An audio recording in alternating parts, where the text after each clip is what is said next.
ఈ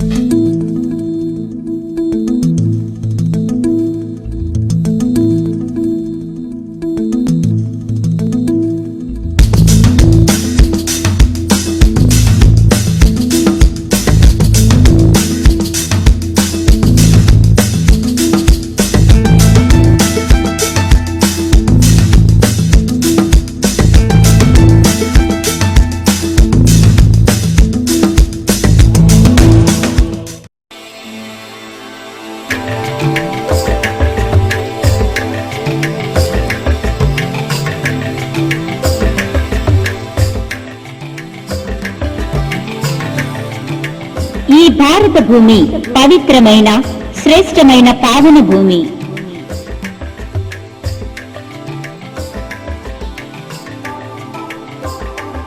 ఒకానొక నాడు మహోన్నత సంస్కృతి గల ఈ దేశంలో నరనారీలు దేవీ దేవతలుగా ఉండేవారు.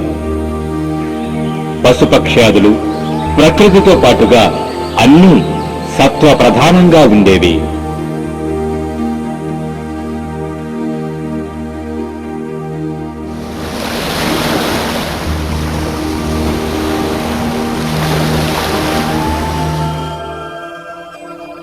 ఇచ్చట ఆచార వ్యవహారాలు మరియు సంస్కారాల నిర్మాణం కొరకు అనేక మార్గాలు ఏర్పడ్డాయి. భక్తి విశ్వాసాలను నెలకొల్పడానికి కూడా అనేక విధి విధానాలు ఏర్పడ్డాయి.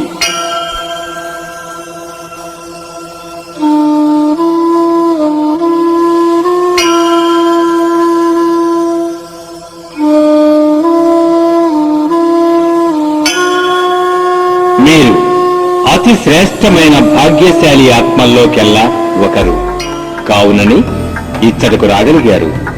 మీరు ఈ యుగంలోని స్వర్ణిమ క్షణాల్లో ఇచ్చటకు చేరుకున్నారు. ఇచ్చట మీకు అతి ప్రాచీనమైన శ్రేష్టమైన జ్ఞానం లభిస్తుంది. ఈ జ్ఞానం కొరకే మీరు యుగ యుగాల నుండి ఎదురు చూస్తున్నారు. నేటి మానవుడు విజ్ఞానం ద్వారా భౌతికంగా ఊహాతీతమైన ప్రగతిని సాధించాడు. తన జీవితాన్ని విశ్రాంతిమయంగా ఆహ్లాదకరంగా తయారు చేసుకున్నాడు. కాని ఈనాడు అంతులేని భోగభాగ్యాలతో తొలతూగుతున్న దేశాల ప్రజలు కూడా సత్యమైన శాంతి అనుభూతికి దూరంగా ఉన్నారు. ఎందుకంటే మన దృష్టంతా ఈ శరీరాన్ని సుఖమయంగా చేసుకున్నటలోనే నిమగ్నమైంది.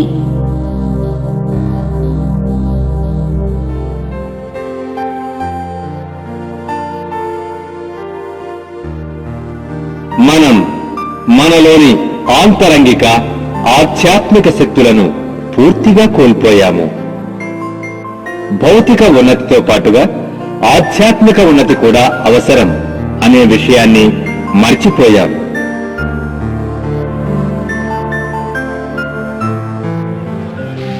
నేటి విశ్వం అనేక ధర్మాలు మరియు జాతుల ఆధారంపై విభాజితం అయిపోయింది. విజ్ఞానం ద్వారా లభించిన సాధనాలు ఏవీ కూడా మనిషికి శాశ్వతమైన ఆంతరంగిక సుఖాన్ని ఇవ్వలేకపోయాయి. ఆధునిక విజ్ఞానం ప్రదేశాల మధ్య దూరాన్ని తగ్గించింది, కానీ రెండు మానవ హృదయాలను సమీపంగా తేగలిగిందా? ఇది సాధ్యం కావాలంటే మనం సమాజంలో పరివర్తన తెచ్చుటకు బదులుగా ముందు మన మనసులలో పరివర్తన తీసుకురావాలి. ప్రస్తుత సమయంలో ఎన్ని వినోద సాధనాలు పెరిగినా శాశ్వతానందం మాత్రం లభించటం లేదు. సత్యమైన ఆనందాన్ని కలిగించే ఒకే ఒక్క సాధనం ఆధ్యాత్మికత.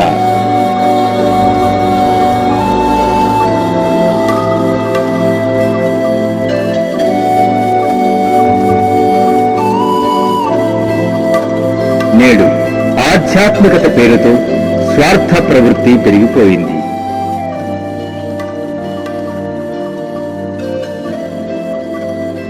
మోసాలు, కుట్రలు, కుతంత్రాలు పెరిగిపోయినవి.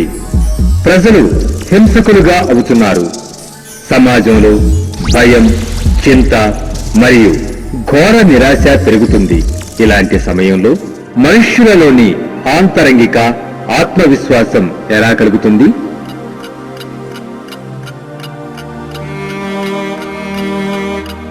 ఈ ప్రపంచాన్ని మరల స్వర్గంగా తయారు చేసే ఒక వ్యవస్థను పునర్నిర్మాణం చేయాలి.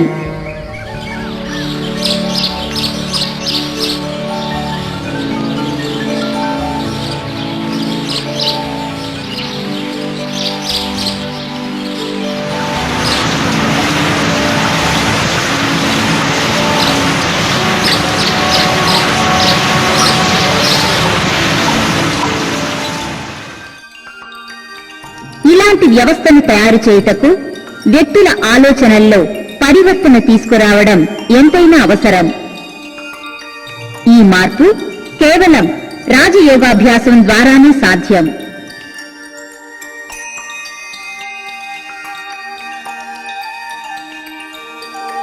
మానవ జీవితం యొక్క సార్థకత తనలో దాగి ఉన్న దైవీ సంస్కారాలను గుర్తించటంలోనే ఉంది.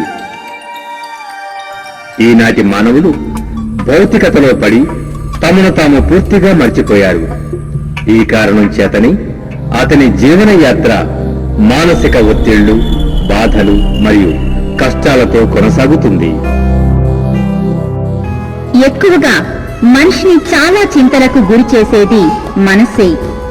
ఒకవేళ మనసుకి సరైన మార్గాన్ని చూపించినట్లయితే అది శక్తివంతంగా మారి తమను సఫలతా మార్గం వైపు పయనించేలా చేస్తుంది. ఎప్పుడైతే మనసులో సరైన ఆలోచనలు వస్తాయో అప్పుడు జీవన మార్గం స్వర్ణిమ అవకాశాలతో నిండిపోతుంది. స్వర్గం గాని నరకం గాని ఆధారం మన సంకల్పాలు మరియు దృష్టికోణమే అనే విషయాన్ని గ్రహించాలి. పరమాత్ముడు ఒక్కడే అన్న విషయాన్ని అందరూ నిర్వివాదంగా అంగీకరిస్తారు. కానీ పరమాత్ముడిని జ్ఞాపకం చేసే విధానంలో, పూజా పద్ధతుల్లో మరియు ప్రార్థనా స్థలాల్లో ఈ తేడాలు ఎందుకు?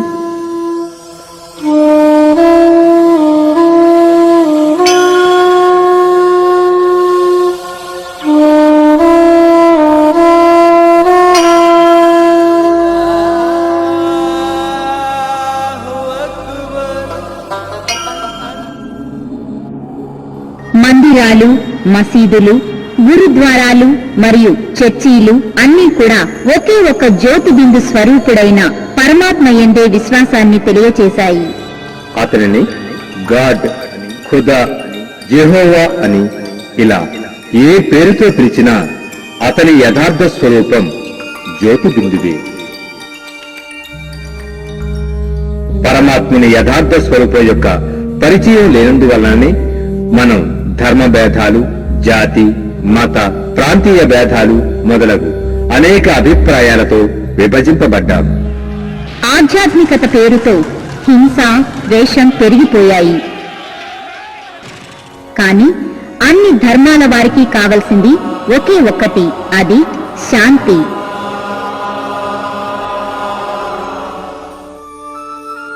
శాంతి కోసం కావలసింది రాజయోగం.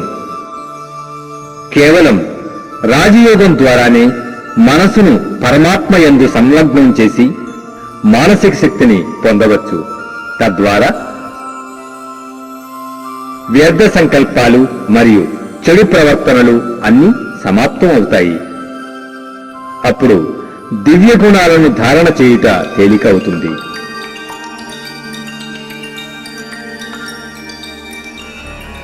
సాధారణంగా యోగా అనే పదాన్ని శరీరంతో వేసే ఆసనాలకు గుర్తుగా భావిస్తారు.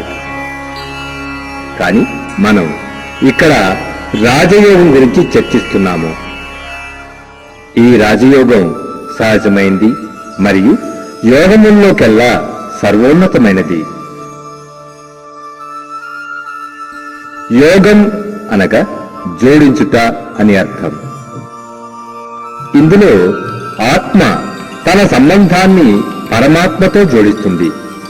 కావున యోగా అనే పదం పరమాత్మని స్మృతికి పర్యాయ పదమే. రాజయోగాభ్యాసం కోసం ముందుగా స్వయాన్ని ఆత్మగా భావించాలి. నేను ఆత్మను, జ్యోతి బిందు స్వరూపాన్ని.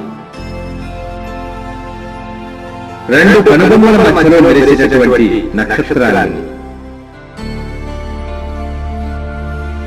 నేను పరమపిత పరమాత్ముని అవినాశి సంతానాన్ని. నేను పరమధామ నివాసిని. నేను ఆత్మను, శాంతి, ప్రేమ, పవిత్రత మరియు ఆనంద స్వరూపాన్ని.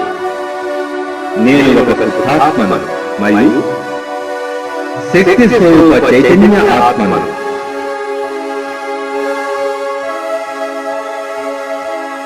ఈ సృష్టి రంగస్థలంపై పాత్రను పోషిస్తున్నాను. నా నిజమైన నివాసం పరమధామం.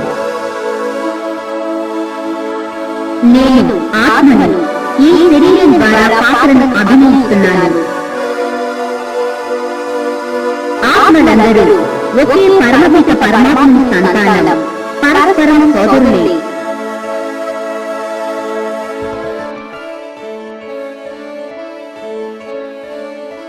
శాంతి నా స్వధర్మం. పరమపిత పరమాత్ముడు శాంతి సాగరుడు. నేను ఆత్మను ఈ శాంతి సాగరంలో తేలియాడుతున్నాను.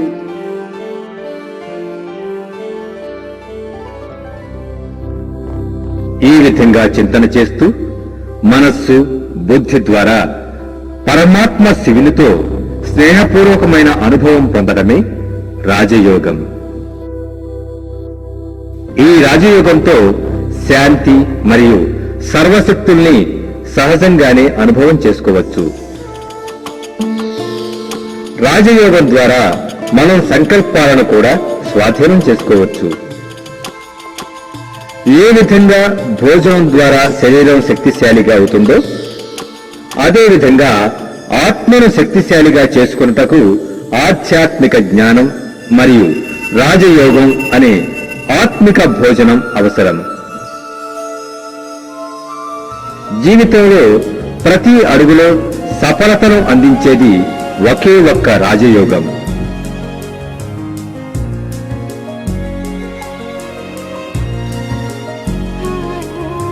ఈ విధంగా రాజయోగం ద్వారా మానవుడు సర్వ ఆధ్యాత్మిక శక్తుల్ని పొందవచ్చు. జీవితాన్ని ఆనందోత్సాహాలతో గడపవచ్చు మరియు లభించిన గుణాలను, శక్తులను సర్వాత్మలకు పంచవచ్చు. ఈ రాజయోగమే మనల్ని రాబోయే స్వర్ణిమ సృష్టికి అధికారులుగా తయారు చేస్తుంది.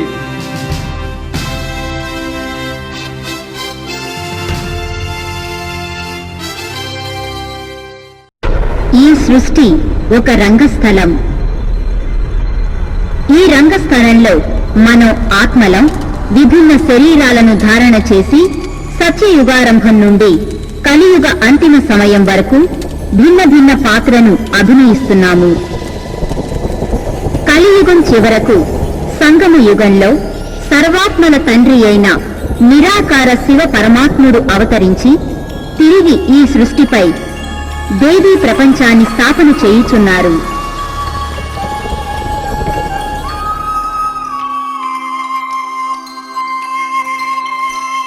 సర్వాత్మలు తమ తమ పాత్రలను పూర్తి చేసుకుని తిరిగి తమ స్వంత ఇల్లైన పరంధామానికి చేరుకోవాలి.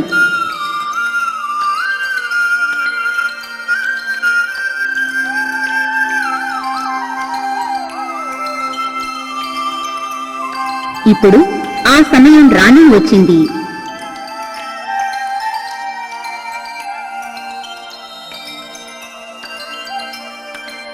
కొంతకాలం విశ్రాంతి తీసుకున్న తర్వాత తమ తమ పాత్రాల్ని అభినయించేందుకు తిరిగి మరలా సత్యయుగ ప్రపంచంలోకి రావాలి. కావున మనందరం ఇప్పుడు ఈ దేవుని యొక్క దైహిక సంబంధాల్ని మరచి స్వయాన్ని ఆత్మిక రూపంలో స్థితి చేసుకుంటూ పరమపిత పరమాత్మను జ్ఞాపకం చెయ్యాలి. తద్వారా మనం రాక్షస ప్రవృత్తుల నుండి విముక్తులమై మరల మన స్వగ్రామమైన పరంధామానికి చేరుకునే యోగ్యులుగా పవిత్రాత్మగా తయారవుతాము.